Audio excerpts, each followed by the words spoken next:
기아 타이거즈 점수를 보고 오타가 난 줄 알았어요. 저는 그날 직접 중계 방송을 한 사람이에요. 해석을 했던 사람인데요. 말을 하기가 싫었어요. 왜 일루를 선택을 했었어요? 공연장이 비워준 땅을 내가 차지해야 되겠다. 그래서 일루를 그때부터 버텨가지고 은퇴할 때까지 버텼죠. 그러면 이건열이 박철호가 싫어했죠. 형님은 어디 다치지도 않느냐. 근데 두 번째 타서 2루타를 칠 때 열심히 안 뛰더라고요. 다쳤는데. 충분히 3루까지 갈 수도 있고 우리 맞아요. 눈은 정확하거든요. 맞아요. 또 김종일 다 연호하는데 나 혼자 저 선수 저러면 안 된다고 또 이럴 수는 없잖아요.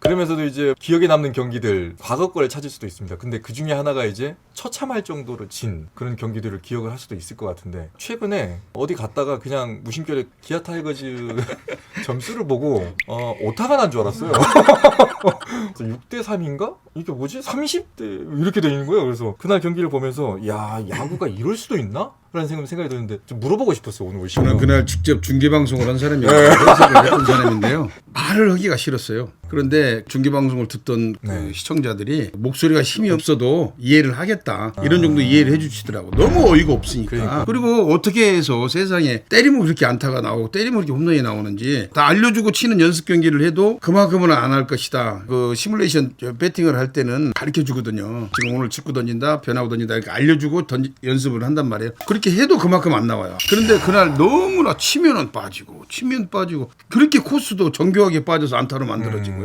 지금까지 야구 해오시면서 그런 경기가 있을 것 같았는데 없어요. 없어요? 예. 단 한 번도? 없었습니다. 최고 기록이에요. 김성환 감독님이 안 풀리는 경기도 없었나요? 아니 물론 그런 경기는 있었는데 그 정도까지 처참한 것은 없었어요. 정확하게 기억은 못하지만 제 감독 시절에 7, 8점인가 앞서고 있다가 한번 뒤집어진 적이 있거든요. 엄청난 비난을 받았죠. 근데 투수를 누구를 내놔도 안 되는 거예요 이게. 그런 날하고 제가 볼 때는 얼마 전에 나왔던 그거하고 비슷한 것 같아요. 이럴 때는 이범호 감독이 짠하게 느껴집니까? 이게 이범호 감독 얼굴을 보니까 완전히 얼굴이 죽상이 눈만이요. 네.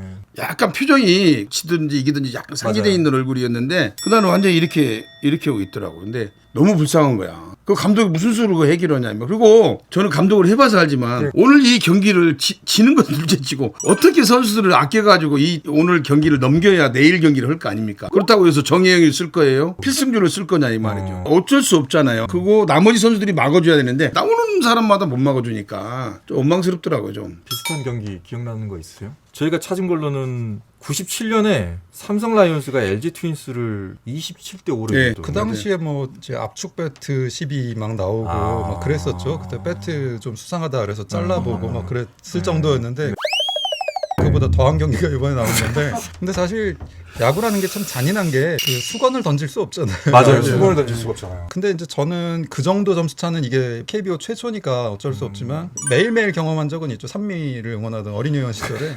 그래서 뭐 그다지 뭐 그렇게 뭐 안쓰럽진 않다. 왜냐하면은 그렇죠. 뭐 한 경기뿐이었어. 그냥 그렇죠. 다음에 또 이기면 되지. 뭐 30점을 주든 40점을 주든 1패 아닙니까? 저는 오늘 이 전설의 타이거즈에 출연을 하면서 네. 김은식 작가의 좋은 감독만 보고 만났거든요. 그래서 잘 몰랐었어요. 이분이 산미 슈퍼스타즈의 어린이 회원이라는 걸 오늘 처음 알았어요. 자기가 제일 미워하고 했던 그 선수였다는 얘기도 오늘 처음 들은 거예요. 김성환. 네. 처음 듣는데 외지에서 오는 그 다른 사람들도 만날 때가 있어요. 특히 대구나 부산 사람들을 만나요. 그러면 이제 지금은 아주 점잖게 만나서 넥타이 메고 인사를 하고 사인을 받고 사진 찍어주라고 그래요. 그런데 이렇게 소주 한 잔 딱 먹고 좀 지나면 내가 제일 싫었던 사람이 이 사람이다. 그렇게 얘기를 해요. 나는 그 이해가 돼요. 그 기분이 안 나빠요. 야구를 하지도 않으셨고 기자를 하신 것도 아니고 그냥 산미의 어린이 회원으로 그냥 그저 추억의 야구였는데 갑자기 이렇게 야구로 빠져드는 본인한테 야구가 어떻게 해서 이렇게 시작이 된지 좀 82년도에 이제 프로야구가 출범하고 80년이 굉장히 중요한 해였던 게 프로야구가 출범해서 굉장히 이제 흥행이 됐고 네. 그해 가을에 이제 세계야구 선수권 대회가 있었죠. 그게 다 제가 이제 초등학교 3학년 때 일어났던 일인데 3학년이라는 게 야구의 팬으로 빠져들든 아니면 깊이 빠져드는 사람들은 이제 선수로 나갈 수 있는 그 시기잖아요. 제 동갑내기 경기 중에 전설적인 선수들이 많이 나왔죠. 예를 들어 박찬호, 박재홍, 정민철 뭐 이런 그 92학번 73년생들. 그 아버지가 이제 교장 선생님이셨는데 예체능 쪽은 다 좀 별로 이렇게 안 권장하시는, 보통 야구 좋아하는 사람들 제 또래는 다 어떤 추억을 갖고 있냐면 아버지랑 야구장 가서 사발면 먹고 끝나고 나서 뭐 사주시고 이런 추억이 그렇죠. 있는데 네. 저는 아버지랑 야구장 간 적이 한 번도 없었고 라디오로 듣죠. 주로 라디오로 듣는데 맞아. 제 방에서 라디오 듣고 있는 걸 보면 이제 부모님이 뭐라고 하신단 말이에요. 그래서 학교도 아니고 집에서 그러니까 이어폰 줄을 여기 해가지고 이렇게 듣는 척 하다가 엄마 들어오시 문 열리면 이제 안 듣는 척하고 이런 그렇게 야구를 봤어요. 이거 우리 중고등학교 때 하던 건데. 라디오로 야구를 듣고 상상을 하다 보니까 이 제 머릿속에 이제 온갖 그림들이 그려지고 맞아요. 라디오가 그런 장점이 있어요. 그리고 약간 이제 좀 억눌리고 결핍되다 보니까 더 이제 그쪽으로 이제 하고 싶은 마음이 있었나 봐요. 나중에 어떻게 글을 쓰는 사람이 되고 나서 그때 라디오로만 들었던 그 누구를 만나서 인터뷰하면서 그렇게 글을 쓰게 된 것 같아요. 그런 게 베이스에 깔려서 그런지 모르겠지만 저희가 얘기하려고 하는 게 혜택 타이거즈와 김대중이라는 책이에요. 이 책의 타이틀만 보면 해석하기에 따라서는 상당히 정치적일 수도 있고 상당히 자극적일 수도 있습니다. 왜 이렇게 타이틀을 뽑으신 겁니까? 책을 냈던 해가 이제 2009년이었는데 공교롭게도 그 해 이제 기아 타이거즈가 10번째 우승을 타이거즈로서 채웠고 김대중 대통령이 돌아가셨죠 그때 아마. 김대중 대통령이 취임한 이후에 타이거즈가 좀 어려운 시간을 가졌었고 그분 돌아가시는 해에 우승했고 아무 직접적 연관은 없는데 굉장히 상징적으로 느껴지더라고요. 그리고 우리나라에서 야구가 지금 최고의 인기 종목이잖아요. 한국에서 언제부터 야구가 최고의 인기 종목이었냐면은 이제 70년대부터였어요. 60년대 후반 정도. 60년대 말까지만 해도 각 지역 명문 고등학교에서만 야구를 좋아했거든요. 그러니까 이분들이 졸업하고 그 지역의 방송국, 신문사, 뭐 정치계 다 장악하다 보니까 이분들의 힘으로 대회도 운영이 되고 언론에서도 다뤄지는데 인기 종목이 된 이유는 군산상고라는 학교가 이제 전국을 제패하면서 호남 사람들이 야구는 뭔지 모르지만 호남이 전국 무대를 제패하다니 그리고 막 카퍼레이드를 막 40km를 하고 하니까 그걸 지켜보던 부산고는 얼마나 배가 아팠겠어요. 그럼 거기도 다음번 우승했을 때 카퍼레이드를 하는 거죠. 또 경북고도 카퍼레이드를 하고 하면서 지역 간의 대결 구도가 형성이 되면서 사람들이 야구에 이제 빠져들게 되거든요. 군산, 광주, 호남이라는 곳은 야구의 한 시대를 바꾸는 거죠. 그러니까 말하자면 대중야구, 민중야구, 뭐 국민야구의 시대는 호남에서 시작이 된 거거든요. 그리고 그게 이제 혜태 타이거즈 그것이 80년 5월에 이제 정치사적인 사건하고 결부되면서 혜태 타이거즈 응원하셨던 분들이 단지 야구를 좋아해서만 응원했던 게 아니라 그렇게 모일 수 있는 곳이 무등 경기장밖에 없었잖아요. 그렇죠. 거기서 기죽고 억눌려 있고 억울하고 분통 떠진 그 상황에서 혜태 타이거즈가 이기고 우승하는 모습 보면서 한번 분출하고 목포의 눈물 부르면서 슬픈 마음을 달래고 그것이 떨어져 있는 게 아니라고 생각을 해서 그거를 묶어서 또 제3과 엮어가지고 8, 90년대를 한번 글을 써본 게 그 책이었던 거죠. 야구가 김은식 작가의 당시에 억압된 걸 풀어줬듯이 당시 혜태 타이거즈도 호남 지역민들을 많이 풀어줬던 것 같아요. 그리고 그 당시에 억압의 대상은 김대중이었던 것 같고. 그래서 제가 그때 세 줄로 표현할 때는 목포의 눈물은 호남 사람들의 어떤 아픔을 어루만져줬고 혜태 타이거즈는 다시 일어설 수 있는 용기를 줬고 김대중이란 정치인은 그럼 어디로 갈 것인가 하는 그 비전을 보여준 이런 몇 줄이 본인의 자서전에 쓰여진다고 생각하면 예. 근데 좀 전에 이제 김성환 전설이 당시에 여러 가지 많은 것들을 지금 이뤄내셨잖아요. 20-20 클럽 얘기를 하니까 당시에 그러면은 김은식 작가님 보기에 미모도 갖추고 있고 호타준족의 정말 지금의 김도영 같은 그런 존재였습니까? 사실 82년 83년에는 감독님 별명이 방송에서 흔히 쓰는 게 팔방미인이었거든요.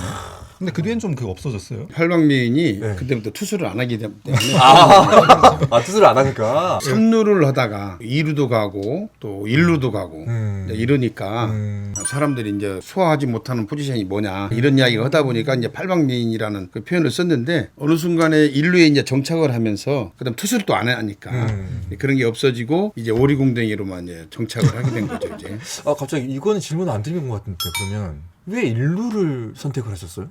봉현 형이 일루를 하고 네. 그 이후에 이제 형님 나이를 드셔서 일루 수비가 좀 약하니까 일루가 B입니다 이제. 그게 제가 이제 일루로 가야 되겠다. 저 자리가 내 자리인 것 같다. 그래서 일루로 가게 된 거죠. 그리고 제가 그 전에는 3루를 했고 또 고등학교 시절에 유격수를 네네. 했었어요. 그럼에도 불구하고 투수고 겸하니까 수비가 그렇게 능하지는 못했어요. 그래서 일루가 내 땅이구나. 그래서 일루를 그때부터 버텨가지고 은퇴할 때까지 버텼죠. 그러면 이건열이 박초르가 싫어했죠. 피해자들이 두명 네. 이건현 전설은 나오셔서 그 얘기 했습니다. 그 얘기 했어요. 실제로 나한테도 했고요. 형님은 어디 다치지도 않느냐고. 그렇지. 교통사고도 안 나냐고 그랬어. 아니 근데 그 소리를 듣는 순간 그렇게 기분 나쁘지는 않았어요. 김도영 얘기가 나와서 그러는데 감독님이 보기엔 이번에 이제 기가 막힌 걸 하나 썼는데 사이클링 히트를 두 번째 타석 2루타를 칠 때 이 친구가 치고 열심히 안 돼. 내가 볼 때는 분명히 한 점을 더 추가를 해야 되는데 3루까지 볼 수 있었는데 충분히 3루까지 갈 수도 있고 우리는 맞아요. 눈은 정확하거든요. 맞아요. 그런데 안 뛰더라고. 근데 이것을 어떻게 이야기를 할까 싶더라고요. 그래도 이 김도영이를 다 연호하는데 나 혼자 저러면 안 된다고 또 이럴 수는 없잖아요. 그래도 선배 입장에서 그래도 최선을 다해주는 것이 좋겠죠. 이런 정도는 이제 했단 말이에요. 근데 얘는 그 마음이 찝찝해 열심히 안 뛰는 것이. 네. 근데 그게 오히려 전화위복이 됐어요. 그 다음에 또 죽으라고 뛰어가고 3루까지 가서 무리하게 뛰더라고 또. 그러고 세이브 되더란 말이에요. 네. 내가 볼 때는 2루타 칠 때 천천히 뛰었던 것이 사이클링 히트를 치려고 이렇게 한 것 같다. 그 말 떨어지자마자 홈런 치더라고요. 김성환 전설 보시기에 많은 선수를 봐왔고 본인도 이제 해보셨지 않습니까? 네. 김도영이 올해 어디까지 갈 수 있을 것 같습니다. 지금 치는 어떤 추세를 본다면 제가 볼 때는 40개도 가능하다고 저는 봐요. 왜 그러냐면 제가 작년에도 봤고 시작할 때부터 이제 봐왔는데 변화구라든가 이런 거에 자세에서도 약간 문제점이 있었고 맞는 순간에 임팩트가 그렇게 강하지를 못했거든요. 근데 워낙 이제 젊은 선수고 센스가 있는 선수이기 때문에 그만큼은 했고 이제 했는데 최근에서도 보면은 조금 서두를 때가 있기는 해요. 서둘러서 손해 보는 경우가 좀 왠지 많이 있더라고요. 근데 맞는 순간에 그 임팩트 순간의 스피드가 지금은 절정에 이르렀어요. 과거에 이종범 선수가 93년도에 입단을 해가지고 그때 종범이 패스 스피드가 정말 좋았거든요. 도루도 잘했지만 수비도 마찬가지고 다 하여튼 모든 것들이 엄청난 스피드를 가졌는데 거기에 못지않은 스피드를 이게 홈런을 치면서 맞는 순간 임팩트를 주는 게 눈에 보여요. 김은식 작가님은 지금까지 쫙 봐오셨잖아요. 김도영의 가능성 작가로 봤을 때. 그러니까 해태 타이거즈의 80년대는 김성한, 90년대는 이종범이죠. 근데 2000년대에는 사실 좋은 타자가 있었지만 그 위상은 없었거든요. 넘어설 수 없었죠. 이제 그 계보를 잇는 선수가 드디어 나온 거 아닌가 싶어서 그때 사실 4월에만 22시 패스 한 다음 날 제가 감독님 뵀었거든요. 네네. 제가 굳이 안 물어봤는데도 이제 김도영 얘기 계속 운전하시면서 김도영 얘기 계속 하시더라고요. 아, 그 녀석 이제 드디어 제2의 이종범 이런 부담을 떨쳐내고 드디어 이제 좀 제 궤도에 올라가는 것 같다. 감각을 찾았더라고요. 본인 맞는 이름으로 순간에. 이제 김도영이 된 거죠. 이제. 네, 맞습니다. 지금 한 번도 몇 경기까지 뛰었는지를 제가 쳐다보지는 않았었어요. 네. 전설의 타이거즈 나오면서 한번 봐봤어요. 네. 보면서. 네. 104경기에 30개 홈런 때렸더라고요. 지금하고 좀 비슷하네? 김도희가 어제까지 105경기에 29홈런을 쳤어요. 네. 앞으로 경기가 40경기 40경기 정도 남았죠. 이제. 39경기 남았어요. 네. 그런 걸 본다면은 제가 볼 때는 40개도 충분히 지금 추세라면 친다고. 걔가 이제 그 도루를 하니까 요즘에 보면은 다리도 좀 뻑뻑한 것 같고 좀 약간 지친 것 같은 느낌. 지친 것 같은데 그 나이에 지치면 안 되죠. 제가 그 당시에 네. 꽤 많은 돈을 받고 광고 모델을 했었죠. 제가 아침 5시부터 무등산을 뛰었어요. 프로야구 하면서 많이 다녀봤지만 그날까지 많이 뛰는 적이 없었어요. 최고를 갈 거냐 하이난을 갈 거냐 이렇게 말해놓고 하이난을 왔습니까? 없어요. 나 우리 집안 가정을 다 포기하고 다녔던 사람이거든요.